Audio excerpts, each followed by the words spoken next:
Hi there, welcome to my channel. So incredible. Where are you going? Where do you think you're going? I mean, you just clicked the video, so where do you think you're going? Anyway, I'm joking. Welcome to my channel, So Incredible. Today we're going to be talking about the middle, as you saw in the title. How the middle pissed me off. I mean, by pissing, I don't mean the other way around, if you know what I mean. I meant engraved, disturbed, annoyed, angered. I mean, I'm out of vocabulary, but you know what I mean. So let's jump into the video. Think about the biggest sitcoms of the last 20 years. Friends, The Office, Modern Family, How I Met Your Mother, shows that people still quote every single day like it's a personality trait. And then there is the middle. 9 seasons, 215 episodes. Don't ask me where I got that. And I promise you someone in your life has not watched the middle. Not because it was bad, but because the middle made a very specific, almost aggressive, creative decision. No millionaires, no crazy plot twists, no superhero subplots, just one deeply exhausted family in Indiana trying to survive another day. On paper, it's the perfect cozy alternative to those overly glossy sitcoms. But if you're being completely honest, it was also low-key one of the most deeply frustrating, stress-inducing shows on television. Now when we talk about the middle, I do not mean Malcolm in the Middle. I mean the Heck family that lives in Olson, Indiana, a town so completely unremarkable that if it disappeared, Google Maps would take 3 business days to notice. The family consists of Mike, a man who treats words like they cost him actual money, Frankie, a mother running entirely on 4 hours of sleep and pure panic, Axel, a teenager who treats shirts like optional life suggestions, Sue, a walking motivation poster, and Brick Heck. The first time you meet Brick, he seems like your standard sitcom quack. He's quiet, he likes books, but then he finishes a sentence and immediately whispers the last word to his own chest. Mario ones. Super Mario. Okay. The first time he does it, you think, oh, what a cute little character trait. By episode 50, you are staring at your screen like someone who's been left on hold for 45 minutes, and the whole music is just a single word repeating over and over again. Nobody in the family reacts. He will whisper a full sentence at the dinner table, and Mike just keeps chewing his meatloaf. So when I did some research, Brick has a condition called palilalia, a verbal tic that compels him to repeat and whisper the last word of a sentence to himself. If I'm wrong, comment me in the comment section below. So there is an episode where Brick annoys me. So the Heck family was in a frenzy of throwing their garbage together to catch a passing garbage truck. Frankie accidentally hits Brick with a beer bottle, causing a small scratch. Where I spend my whole life cleaning up other people's crap. Ow! Oh, I'm sorry. Are you...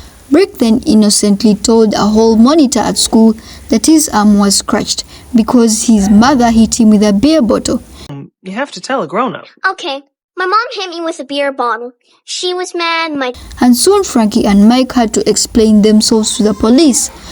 This is a huge misunderstanding. The beer bottle hit him when I tossed it gently.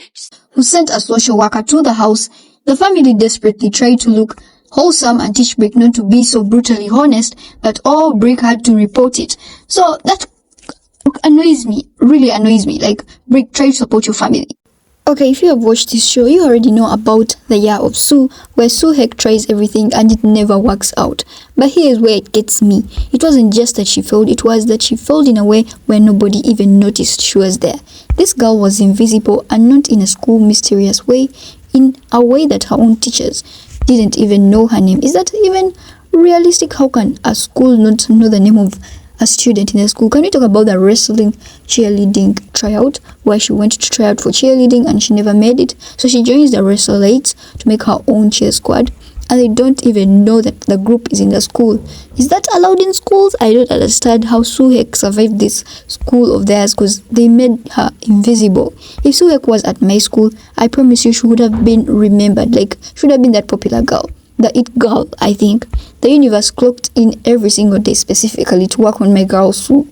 And then there is a Halloween episode where Sue tries to collect money for her college fund, and not even a single soul comes to her college fund from school. I mean, it was so unfair. They made Sue Heck such a disinterest in the show, but she was my favorite character. If I look through it, And the fact that she got a happy ending made the show even better. So yeah, I roll for Sue.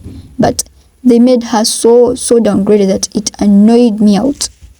Now let's talk about Axel, the oldest heck, the star athlete, the one who never wears a shirt almost in the whole show.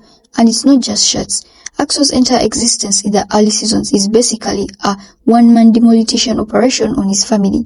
He uses up everything, he eats everything. His friends Darren and Sean come over within minutes. The entire fridge has been emptied every time. Like a local situation, the family had to simply stop fighting. And can we talk about how he always dismisses Sue, walks away mid-sentence, acts like she's barely worth noticing, and you're sitting there watching like, what? And then he always makes Brick like nothing. He always puts himself first, which is selfish, I guess. And I hated his character, all in all, but yeah, he made the show nice, I guess. But still, the show was very annoying because of him, because he always made mistakes, make Frankie annoyed, always. I just did not understand his character at all. I just watched the show. And when we move on to Frankie and Mike, actually, they seem very tired and they don't want to be parents. I mean, Frankie forgot Brick at school multiple times. Brick got so used to it, he developed his own waiting strategy. Find a book and wait. There is an episode where Frankie drives to pick up the kids and goes to the wrong town. The wrong town, Frankie. The show asks you to root for her and she's funny and warm and clearly loves the kids, but it always shows you she's not exactly excelling at parenting, and the show frames that as relatable. And then there is Mike Heck, who almost never says anything in the show. He always grunts, makes nods, and then says, yep. And then the show just ends. I mean, he never says anything in the show. Yeah. I don't even have much to say about him. That annoys me, but usually does not care, which makes him an annoying character. And the way he treats Frankie sometimes is so annoying, which made the show even worse. I mean, it feels like he did not like his family and made the show so bad at the point where you feel like you're watching something bad. But at the end of the day, is the middle a bad show? No, the middle was a nice show with all the whispering, the failing, the shirtlessness, the wrong town Frankie, the closeness, 9 seasons of ordinary chaos, and somehow it worked. I watched this show all 9 seasons, every whisper, every failure, every Mike Heck grunt. I love this show, so you guys can check it out if you love it, and make sure to subscribe. Like the video and comment down in the comment section down below if you love the video. Bye!